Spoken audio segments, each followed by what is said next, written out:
Beri nama pedang ini Naga Puspa. Selamatkan dia. Jangan sampai jatuh ke tangan pendekar berwatak jahat.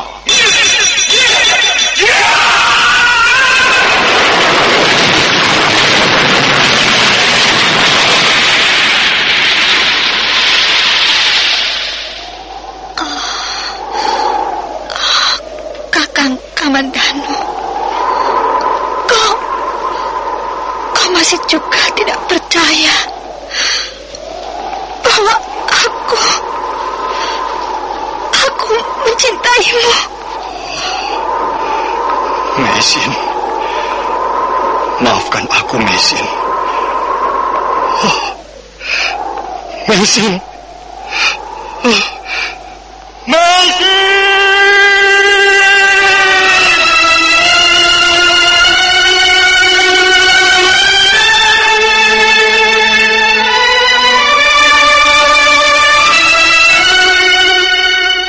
Tutur Tinular.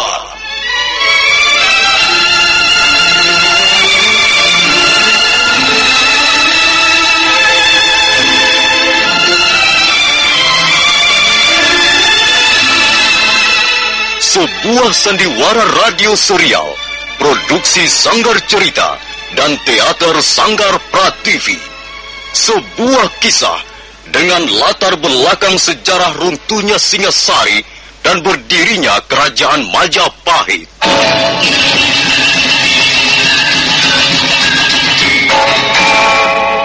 Sandiwara ini didukung oleh pemain-pemain radio yang sudah ternama: Ferry Fadli, Ivone Rose, dan Eli Ermawati.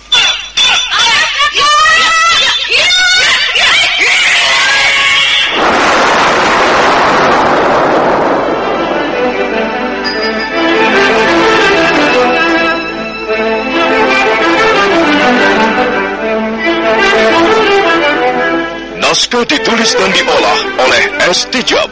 Hiasan musik dan sutradara C. Ispriyonoka. Kali ini mengetengahkan episode ke-15 dengan judul Kisah Seorang Prajurit Pelarian.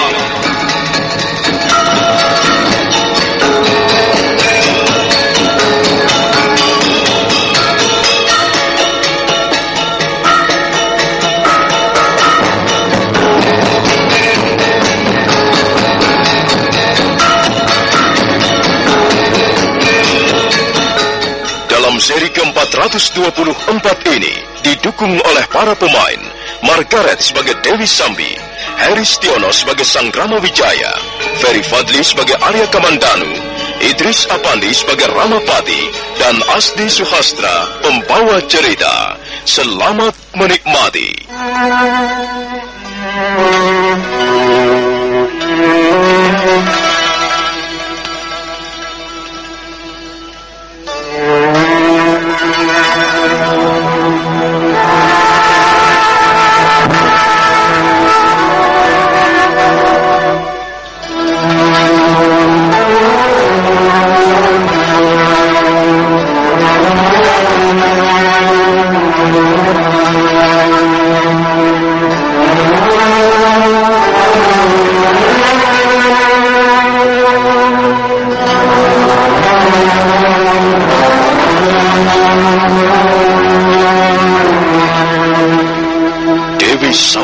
Terpukul. Hatinya menjadi hancur luluh karena kematian Empu Bajil yang begitu hina. Perlahan-lahan Dewi Sambi mendukung tubuh Empu Bajil yang sudah tidak berkepala lagi. Wanita pendekar itu berjalan terseok-seok menuruni pinggang Bukit Pendem. Dia mengambil arah sebelah barat. Karena merasa lelah, Dewi Sambi istirahat sejenak di bawah pohon, dan tubuh Empu Bajil dibaringkan di atas semak belukar. Tenanglah Kakang Bajil. Tenanglah dalam tidurmu. Aku tidak akan membiarkanmu mati penasaran. Suatu saat nanti, aku harus bisa membalas dendam. Aku harus bisa membunuh orang yang bernama Arya Kamandanu dan Sakawuni. Aku bersumpah, Kakang, suatu saat nanti, kalau kesempatan itu datang, aku akan membunuh mereka untukmu.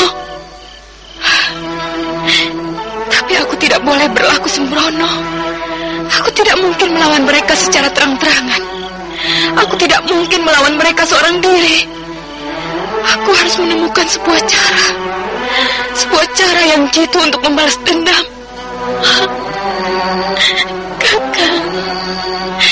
Kakang, kasihan sekali nasibmu. Mengapa kau begitu cepat pergi meninggalkan aku? Mengapa kau tidak sabar menunggu kelahiran si Jabang Bayi? Kakang.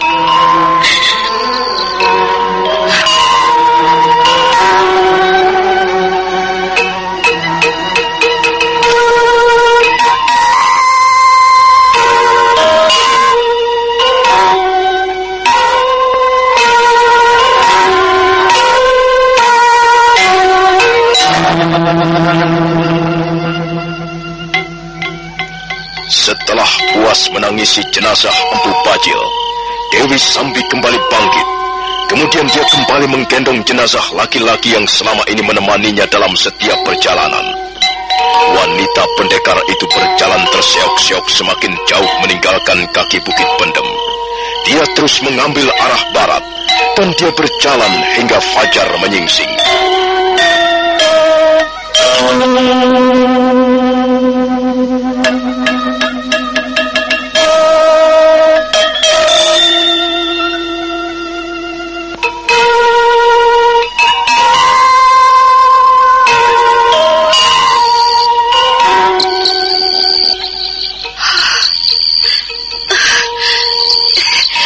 Istirahat dulu, Kakang. Aku lelah sekali.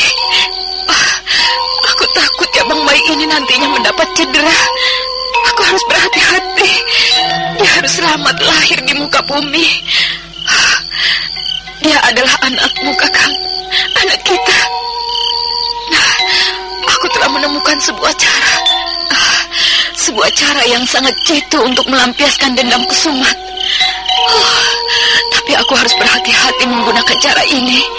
Aku tidak boleh berlaku sembrono, karena hal itu bisa mendatangkan malapetaka besar. Yang penting, sekarang ini aku harus menunggu kelahiran Jabang Bayi. Dan setelah itu, aku baru akan melaksanakan niatku. Untuk melaksanakan niatku, maka tubuhmu tidak boleh terlalu cepat membusuk. Tubuhmu harus senantiasa segar. Karena itu, aku akan membawamu ke suatu tempat, Kakang Bajil. Aku akan membawamu ke puncak bukit Sahasrahbahu.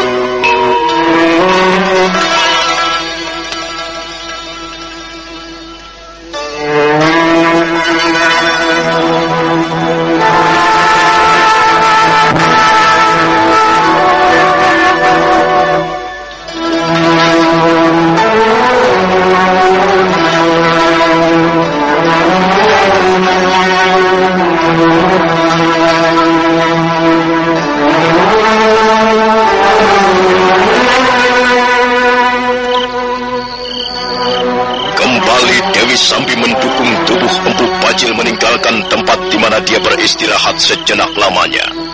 Sekarang dia menuju ke arah selatan. Dia bermaksud mengunjungi Bukit Sahasrahbahu. Bukit Sahasrahbahu menjulang tinggi di antara bukit-bukit lain di sekitarnya.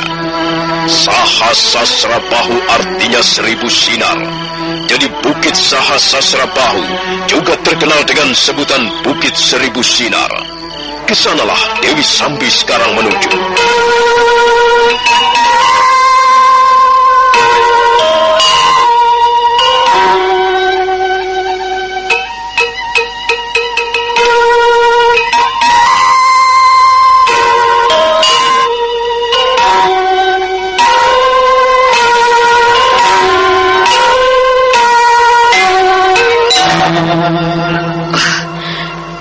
Itulah Bukit Sahasrahbahu. Aku akan meletakkan tubuh Kakang Bajil di atas puncak Bukit Sahasrahbahu. Konon kabarnya di atas sana tumbuh pohon ajaib yang bernama Sahasramasa. Menurut cerita orang-orang, pohon Sahasramasa tidak banyak lagi jumlahnya. Tapi di atas puncak bukit Sahasrabahu, orang bisa menemukan dengan mudah pohon tersebut. Kukira aku sangat membutuhkan pohon itu. Aku akan meletakkan tubuh Kakang Bajil di bawah pohon Sahasramasa.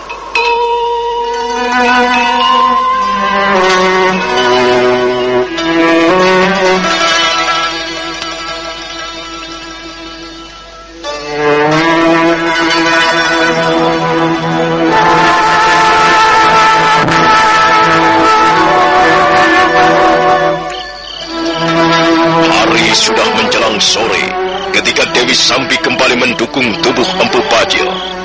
Perlahan-lahan wanita pendekar itu mulai naik ke atas bukit Sahasrabahu. Karena merasa lelah, perjalanan Dewi Sambi ke atas bukit terpaksa berhenti beberapa kali. Dan setiap kali berhenti, Dewi Sambi merintih perlahan di dalam hati.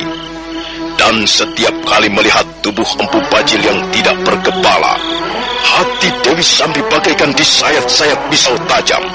Hatinya sangat pedih. Dan pada saat itulah gelora api dendam kembali bernyala-nyala dalam dadanya. Aku harus melaksanakan rencanaku. Rencana yang sangat jahat. Aku tidak peduli lagi apakah setiap hidung di muka bumi ini nanti akan mengutuk perbuatanku atau tidak. Yang penting Arya, Kamandanu, dan Sakawuni harus terbunuh. Dan ketika malam mulai datang, maka kaki Dewi Sambi menapak di atas puncak bukit Sahasrabahu. Dia menengok ke kiri ke kanan, mencari di mana letaknya pohon Sahasramasa. Pohon Sahasramasa adalah pohon ajaib. Sahasramasa artinya 1000 bulan. Jadi pohon Sahasramasa juga biasa dikenal dengan sebutan pohon 1000 bulan. Pohon itu berkhasiat mengawetkan segala macam daging sehingga tidak membusuk. Setelah beberapa saat lamanya mencari, akhirnya Dewi Sambi menemukan pohon yang dimaksudkan.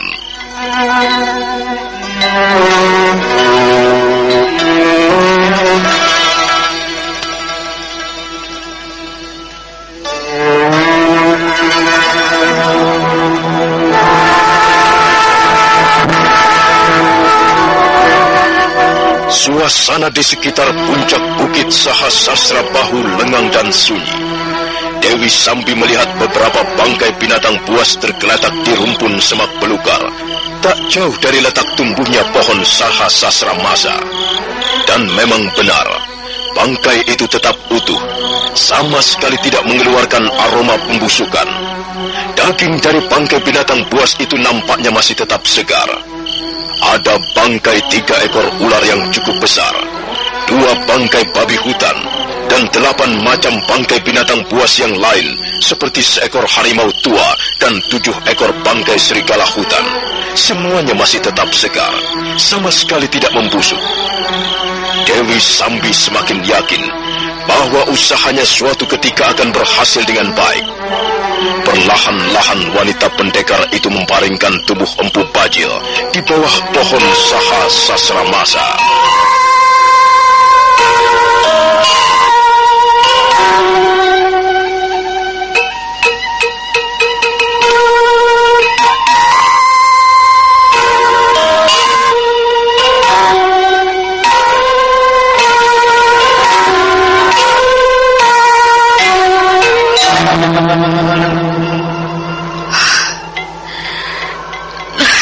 Kakang Bajil, istirahatlah di bawah pohon ini. Percayalah bahwa suatu ketika aku akan membalas dendam kesumatmu. Aku tidak akan membiarkanmu mati penasaran seperti ini. Suatu ketika Arya, Kamandanu, dan Sakawuni akan kucincang-cincang tubuhnya. Aku bersumpah, Kakang Bajil.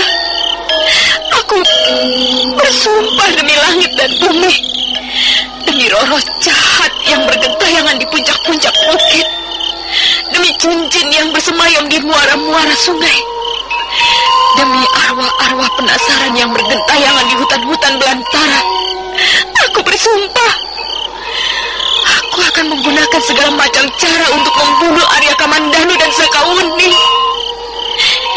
Nah, Kakang Bajil, istirahatlah di bawah pohon ini. Suatu ketika nanti, setelah aku melahirkan si cabang bayi, aku akan kembali mengambilmu.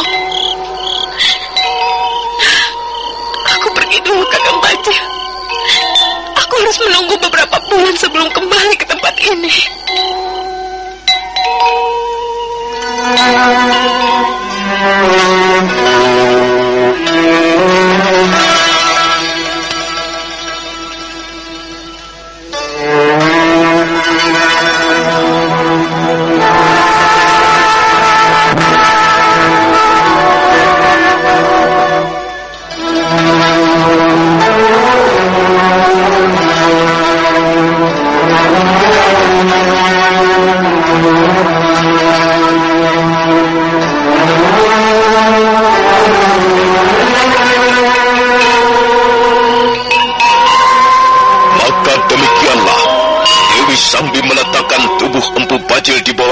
Sahasrara Masa.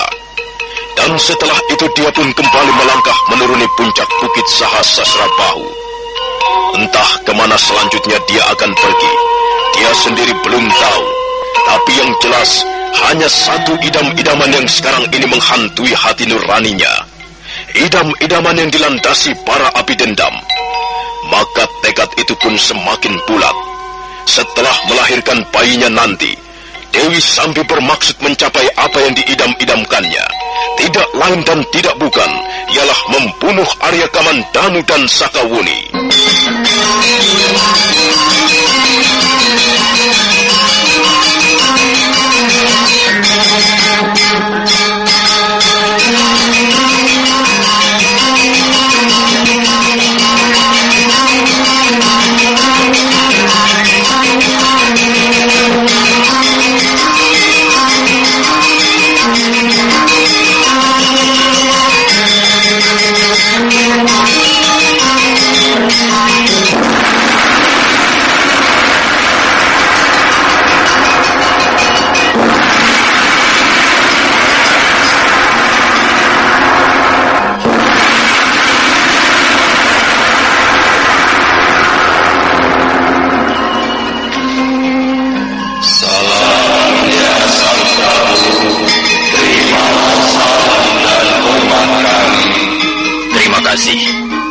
Terima kasih atas salam dan hormat kalian. Sekarang, marilah kita mulai membahas segala sesuatu yang menyangkut kesejahteraan negeri kita, negeri Majapahit tercinta. Kulihat, sekarang ini Arya Kamandanu dan Sakawuni ikut hadir di Balai Paseban Agung ini. Apakah ada sesuatu yang hendak kalian laporkan kepadaku dan kepada hadirin semuanya? Ampun Gusti Prabu. Hamba memang ingin melaporkan perihal tugas yang selama ini hamba laksanakan demi ketentraman pemerintah Majapahit. Apakah kau sudah berhasil menumpas kaum perusuh Kamandanu? Berkat doa restu Gusti Prabu dan berkat izin dari para dewa yang memerintah langit dan bumi, hamba berhasil menjalankan tugas dengan sebaik-baiknya. Bagus. Syukurlah kalau begitu. Jadi kau sudah berhasil menumpas kaum perusuh. Apakah kau dapat membuktikannya, Kamandanu? Ampun Gusti Prabu. Hamba akan melaporkan jalannya peristiwa dari permulaannya. Arya Kamandanu kemudian membeberkan jalannya peristiwa penumpasan kaum perusuh yang dipimpin oleh gembong perusuh Empu Bajil dan Dewi Sambi. Dan setelah selesai membeberkan segala sesuatunya yang pantas untuk dilaporkan, Arya Kamandanu mengulurkan sebuah bungkusan yang terbuat dari lembaran-lembaran daun talas hutan. Bungkusan apakah itu, Kamandanu? Coba Paman Ramapati, tolong bawalah bungkusan itu mendekat. Kemudian bukalah bungkusan itu di depanku. Baik, Gusti Prabu. Ramapati menerima bungkusan dari Arya Kamandanu. Kemudian sambil menggeser tempat duduknya, Ramapati membuka bungkusan di depan Sang Prabu Kertarajasa Jayawardana. Seketika bau busuk memenuhi ruangan Balai Paseban Agung. Sang Prabu sendiri segera memalingkan wajahnya karena tidak tahan mencium bau busuk yang memancar dari kepala Empu Bajil. Oh, kepala siapakah itu, Kamandanu? Ampun Gusti Prabu. Seperti yang telah hamba laporkan di depan, hamba dan Sakawuni berhasil membunuh gembong kaum perusuh yang bernama Empu Bajil. Dan kepala ini ialah kepala gembong perusuh tersebut. Oh, iya. Sudahlah. Kukira sudah cukup. Bawalah kembali bungkusan ini keluar dari Balai Paseban Agung ini. Dan pancangkanlah kepala gembong kaum perusuh itu di tengah alun-alun 7 hari 7 malam lamanya. Hal itu sebagai peringatan keras bagi siapa saja yang ingin merongrong kewibawaan pemerintahan Majapahit. Dan setelah 7 hari 7 malam, kuburkanlah kepala gembong kaum perusuh itu sebagaimana mestinya. Laksanakan perintahku, Paman Ramapati. Baik, Gusti Prabu. Hamba akan segera laksanakan. Ramapati kemudian menyuruh anak asuhnya membawa bungkusan yang berisi kepala Empu Bajil keluar dari Balai Paseban Agung Istana Majapahit. Dan setelah bungkusan itu dibawa keluar, maka bau busuk pun tidak lagi terasa. Para hadirin kembali bisa bernafas dengan lega, dan Sang Prabu kembali mulai memimpin pertemuan agung di pagi yang cerah itu. Sekarang, aku ingin mendengar laporanmu, Paman Ramapati. Bagaimana dengan Telik Sandi yang kau tugaskan untuk memeriksa keadaan di sekitar Bukit Pendem? Ampun, Gusti Prabu. Salah seorang Telik Sandi adalah anak asuh hamba sendiri. Ayo, Rawadeng. Laporkanlah segala sesuatu yang kau lihat di sekitar puncak Bukit Pendem. Baik Gusti Ramapati. Ampun Gusti Prabu. Hamba dengan 10 orang prajurit Majapahit telah meneliti di sekitar puncak Bukit Pendem dalam 2 hari terakhir ini. Dan ternyata memang benar apa yang dilaporkan oleh Tuan Arya Kamandanu. Hamba melihat dengan mata kepala sendiri ada mayat yang jumlahnya cukup besar bertumbuk-tumbuk di sekitar lereng bukit. Dan ternyata mereka adalah mayat dari anggota kaum perusuh. Memang benar seperti apa yang telah dilaporkan Tuan Kamandanu. Bukit Pendem merupakan sarang kaum perusuh. Baiklah kalau begitu. Kukira semuanya sudah beres. Mudah-mudahan saja Majapahit di hari-hari yang akan datang semakin aman dan semakin tentram. Arya Kamandanu dan kau juga Nini Sakawuni. Pemerintah Majapahit sangat menghargai jasa-jasa kalian berdua. Dan untuk jasa-jasa kalian yang sangat besar ini, pemerintah Majapahit akan memberikan penghargaan yang layak dan pantas. Aku atas nama pribadi, atas nama keluarga, ataupun atas nama pemerintah Majapahit akan memberikan hadiah khusus kepada kalian berdua. Apakah kalian bersedia menerimanya? Ampun Gusti Prabu. Bukannya hamba menolak, tapi rasanya penghargaan itu terlalu berlebihan bagi hamba. Hamba adalah seorang prajurit Majapahit. Sudah sepantasnya hamba berjuang dan mengorbankan kepentingan pribadi hamba untuk membuat keluhuran nama Gusti Prabu dan nama negeri Majapahit. Ampun Gusti Prabu. Sepertinya tidak perlu Gusti Prabu memberikan hadiah yang mahal-mahal kepada kami berdua. Itu sudah sepantasnya, Arya Kamandanu. Bagi seseorang yang berjasa, pantas memperoleh hadiah. Dan bagi mereka yang melakukan pelanggaran-pelanggaran, sudah sepantasnya memperoleh hukumannya. Itu sudah jamak. Mengapa kau harus menolak, Arya Kamandanu? Benar, Kamandanu. Apa yang baru saja diutarakan oleh Gusti Prabu adalah benar sekali. Tidak sepantasnya kau menolak. Terimalah saja hadiah yang akan diberikan oleh Gusti Prabu Kertaraja Jayawardana. Itu merupakan kebanggaan tersendiri, Kamandanu. Seperti apa yang telah saya katakan di muka Paman Ramapati. Bukannya saya menolak. Saya hanya merasa tidak pantas untuk menerimanya. Tapi ampun Gusti Prabu. Kalau sekiranya Gusti Prabu berkenan, hamba ingin mengajukan satu permohonan saja. Mudah-mudahan saja Gusti Prabu mengabulkan permohonan hamba ini. Kau ingin mohon apa kepadaku, Kamandanu? Katakanlah. Ampun Gusti Prabu. Hamba mohon agar Gusti Prabu sudi membebaskan Gajah Biru dari ruang tahanan.